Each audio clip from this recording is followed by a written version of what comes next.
s'agit de retracer l'histoire des tirailleurs sénégalais depuis la création de ce régiment en 1857 jusqu'aux années 1920, en nous focalisant sur la Grande Guerre.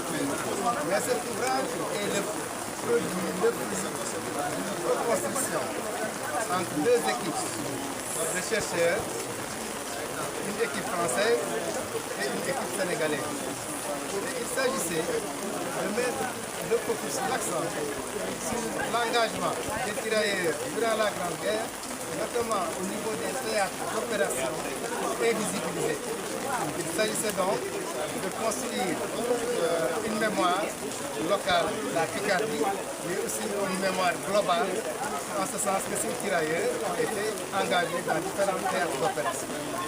Donc, il s'agissait pour l'équipe sénégalaise de partir de figures invisibilisées, inconnues ou méconnues par les scénographies, et de montrer leur impact, leur engagement et leur contribution dans la Grande Guerre, dans la guerre catholique. On va parler de Diomapour Faye, Babou Diop, mais surtout les tirailleurs religieux. Les tirailleurs religieux qui ont été intégrés, incorporés dans l'armée coloniale, et cela pose des questions.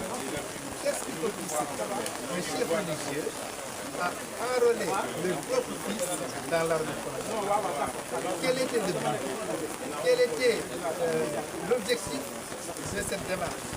On a essayé de documenter à travers, disons, des témoignages, des enquêtes de terrain, recouper aussi avec des documents écrits pour reconstruire et réécrire cette histoire souvent invisibilisée. Il s'agit en quelque sorte de combat contre l'oubli.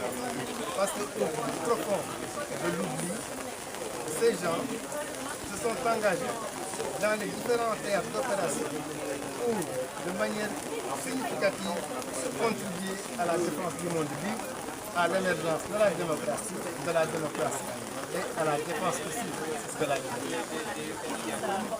Original, extraordinaire. Parce qu'on a eu la chance de consulter des archives inédites, notamment dans l'ancienne région de Picardie, à Loire, Montgabert, Longfond, les archives communales relatives à ces opérations de tirailleurs durant la Grande Guerre ont été mises à notre disposition.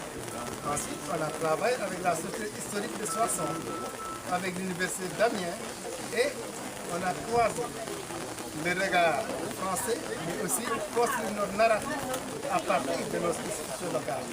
Au bout du compte, on a produit un savoir intégré, un savoir, disons, global, des regards même différents, mais qui puissent permettre de comprendre, de lire et de savoir exactement ce qui s'est passé.